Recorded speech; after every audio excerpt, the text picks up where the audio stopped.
আজকে আমরা শিখব ফটোশপের মুভ টুল সম্পর্কে। তো প্রথমে একটা পিকচার ওপেন করে নেই।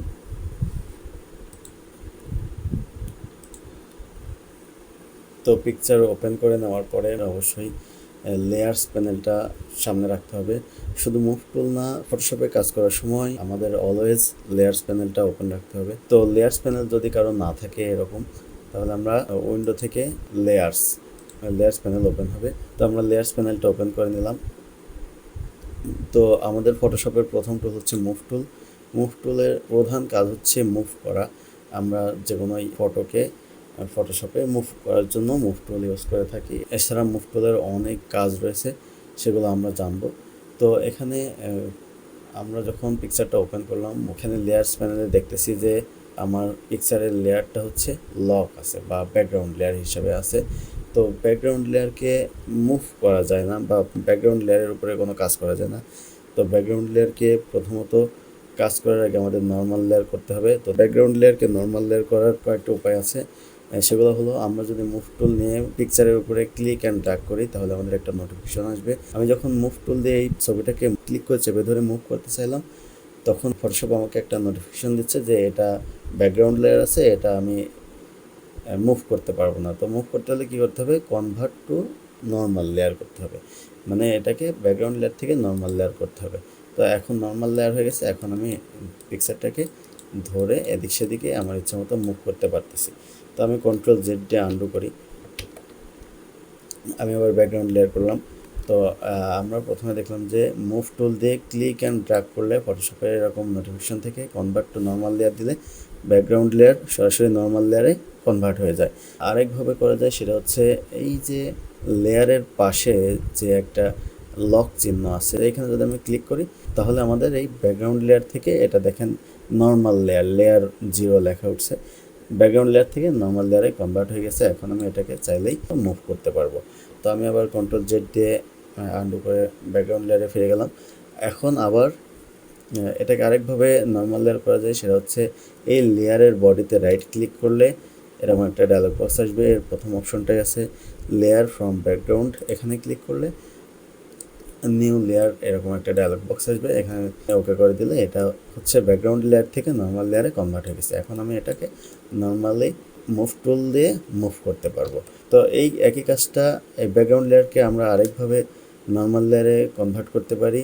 সেটা হচ্ছে লেয়ার মেনু থেকে নিউ থেকে লেয়ার ফ্রম ব্যাকগ্রাউন্ড, এখানে গেলে এই নিউ লেয়ার ডায়লগ বক্স আসবে। এই যে আমরা লেয়ারের বডিতে রাইট ক্লিক করলে যে ডায়লগ বক্সটা আসলো, এই লেয়ার থেকে নিউতে গেলেও এরকম একটা ডায়লগ বক্স আসবে। তো আমরা এখন ওকে করে দিলে এটা নর্মাল লেয়ারে কনভার্ট হয়ে গেল। এখন আমরা এটাকে আমাদের ইচ্ছা মতো মুভ করতে পারবো। তো আমরা প্রথমেই শিখলাম যে মুভ টুল দিয়ে ব্যাকগ্রাউন্ড লেয়ারকে মুভ করা যায় না, মুভ করার আগে আমাদেরকে নর্মাল লেয়ারে কনভার্ট করতে হয়। তো এখন পিকচারটা আমার পুরো ক্যানভাসের সমান হয়ে আছে। তো আমরা এটাকে যদি ছোট বড় করতে চাই, তাহলে এই যে মুভ টুল সিলেক্ট থাকা অবস্থায় আমাদের কন্ট্রোল বারে শো ট্রান্সফর্ম কন্ট্রোলস নামে একটা অপশন আছে। এটাতে যদি আমরা টিক চিহ্ন দিয়ে দিই, তখন দেখেন আমার ছবির চারপাশে ট্রান্সফর্ম অপশন আসতেছে। এটাকে আমরা জাস্ট কর্নার ধরে ছোটো বড়ো করতে পারবো। তো দেখেন আমার ছবিটা খুব সুন্দরভাবে প্রপোর্শনালি ছোটো বড়ো হচ্ছে, রেশিও মেনটেন করে। তো এটা কেন হচ্ছে? কারণ ওয়াইড এবং হাইটের মাঝখানে দেখেন একটা লিঙ্ক বাটন আছে, এটা আমার অ্যাক্টিভ করা আছে। তো আমি এটাকে যদি ক্লিক করে ইনঅ্যাক্টিভ করে দিই, এখন আমি যেদিকে টান দেবো আমার ইমেজটা সেদিকে বড় হবে। আমি যেভাবে ক্লিক অ্যান্ড ড্র্যাগ করব আমার ইমেজটা সেইভাবে ছোটো বড়ো হবে। তো আমরা যদি চাই যে আমাদের ইমেজটাকে আমরা প্রপোর্শনালি ছোটো বড়ো করব, তাহলে সেক্ষেত্রে অবশ্যই আমরা এই বাটনটা অ্যাক্টিভ করে রাখবো। তাহলে আমাদের ইমেজটা প্রপোর্শনালি ছোটো বড়ো হবে। আর আমরা সবসময় এটাই করব, যে ইমেজটাকে প্রপোর্শনালি ছোটো বড়ো করব। তো আমরা ট্রান্সফর্ম করে ইমেজটাকে ছোটো করলাম। ছোটো করার পরে এই যে এখানে আমাদের একটা টিক চিহ্ন আছে, এখানে ক্লিক করলে ট্রান্সফর্মটা কমপ্লিট হবে। তো এখন আমি ইমেজটাকে সিলেক্ট করলেই ট্রান্সফর্ম অপশনটা অ্যাক্টিভ হয়ে যাচ্ছে, কারণ আমার show transform controls tick mark করা আছে। টিক মার্কটা উঠে দিলে এটা আর শো করবে না।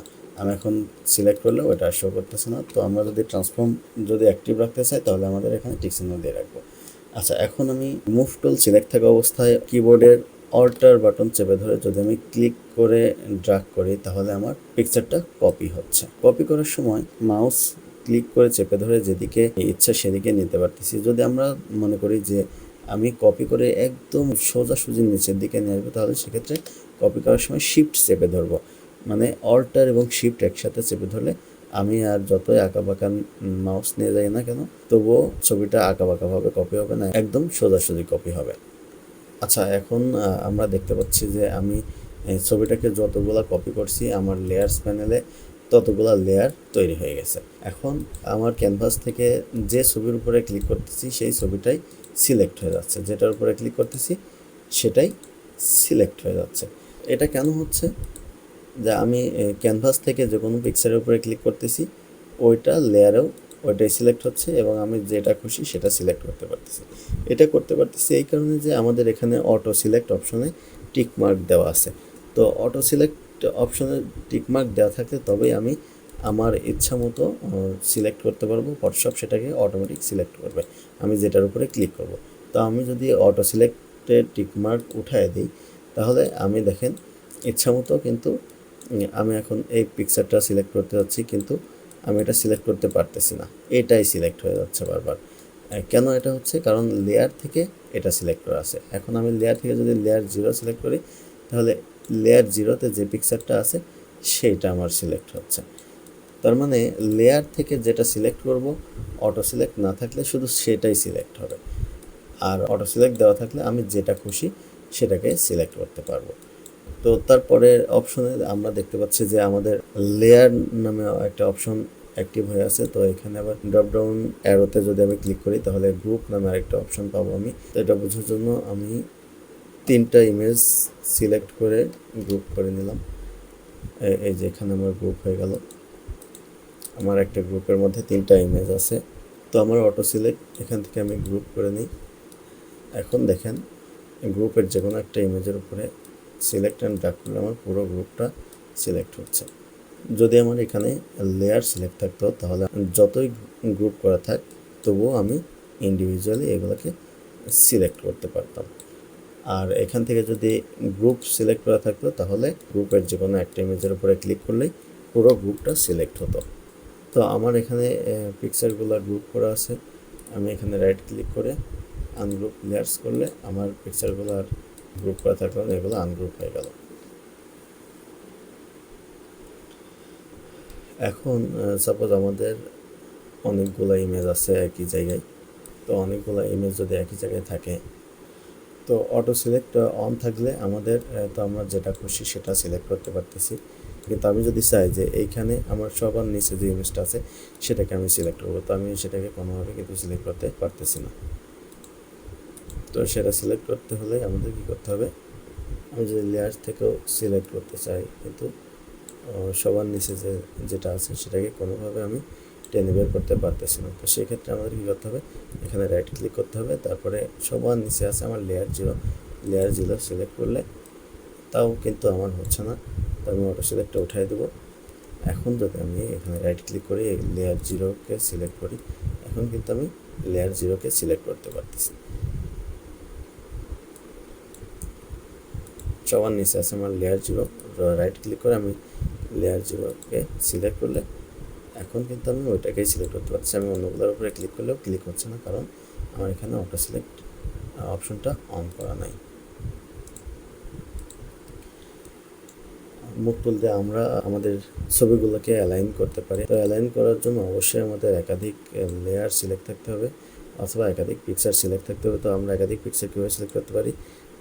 শিফট চেপে ধরে আমরা যদি পিকচারগুলোর উপরে ক্লিক করি তাহলে আমার পিকচারগুলো একাধিক পিকচারগুলো সিলেক্ট হয়ে যাচ্ছে, আমরা লেয়ার থেকে দেখতে পাচ্ছি। অথবা আমরা ইন্ডিভিজুয়ালি এক একটা লেয়ারকে কন্ট্রোল চেপে ধরে একাধিক লেয়ারকে সিলেক্ট করার পরে আমরা এখান থেকে অ্যালাইন করতে পারতেছি। যদি রাইট অ্যালাইন করতাম তাহলে ডান পাশে অ্যালাইন হতো, যদি সেন্টারে অ্যালাইন করতাম তাহলে সেন্টারে অ্যালাইন হতো। তো আমি কন্ট্রোল জেড টানতে করলাম। এরপরের অপশনটা আছে স্পেসিং, ডিস্ট্রিবিউট ভার্টিক্যালি, মানে উপরে নিচে সাজাবে সবগুলোকে সেন্টার অ্যালাইন করে ডিস্ট্রিবিউট ভার্টিক্যালি দিলে সবগুলো পিকচারকে একটা নির্দিষ্ট দূরত্ব পরপর সে সাজায় দিছে। আর এটা হচ্ছে ডিস্ট্রিবিউট হরাইজন্টালি, তো আমি যদি অ্যালাইন করার পরে হরাইজন্টালি করতাম, মানে পাশাপাশি প্রত্যেকটা ছবি আমার নির্দিষ্ট দূরত্ব পরপর পাশাপাশি সাজছে। আচ্ছা, তো আমরা হচ্ছে 3 ডটে যাই। এখানে আমি একটা অপশন দেখতে পাচ্ছি অ্যালাইন টু সিলেকশন আর অ্যালাইন টু ক্যানভাস। এতক্ষণ আমাদের যেগুলো দেখছি এটা ছিল অ্যালাইন টু সিলেকশন। আমি যদি অ্যালাইন টু ক্যানভাস সিলেক্ট করতাম, এখন যদি আমি অ্যালাইন করি তাহলে আমার এই পুরো ক্যানভাসটার সাথে সে অ্যালাইন হচ্ছে। লেফট অ্যালাইন দিলাম, লেফট অ্যালাইন হলো, রাইট অ্যালাইন দিলে রাইট অ্যালাইন হতো। তো এই ছিল আমাদের মুভ টুলের কাজ।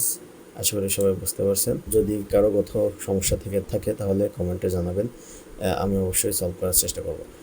আর এখানে আমার কোনো ব্যাকগ্রাউন্ড নাই এই ক্যানভাসটাতে। তো আমি যদি ব্যাকগ্রাউন্ড নিতে চাই সেক্ষেত্রে নতুন একটা লেয়ার নিলাম, লেয়ারটাকে সবার নিচে নিয়ে আসলাম। নিচে নিয়ে আসার পরে এইখানে আমি দুইটা কালার দেখতেছি। তো নিচের কালারটা হচ্ছে ব্যাকগ্রাউন্ড কালার, উপরেরটা ফরগ্রাউন্ড কালার। তো এই ব্যাকগ্রাউন্ড কালারটা যদি এই ব্যাকগ্রাউন্ডে অ্যাপ্লাই করতে চাই তাহলে কন্ট্রোল চেপে ধরে ব্যাক স্পেস চাপলে আমার এটা একটা কালো ব্যাকগ্রাউন্ড আসলো। তো আমি যদি চাইতাম যে সাদা ব্যাকগ্রাউন্ড নেবো তাহলে এখান থেকে আমি চেঞ্জ করে সাদা নিতাম। নেওয়ার পরে কন্ট্রোল চেপে ধরে ব্যাক স্পেস চাপলে আমার একটা সাদা ব্যাকগ্রাউন্ড তৈরি হতো। তো ধন্যবাদ সবাইকে। নেক্সট ভিডিওতে আমরা ফটোশপের অন্য কোনো টুলস সম্পর্কে আলোচনা করব। আল্লাহ হাফিজ।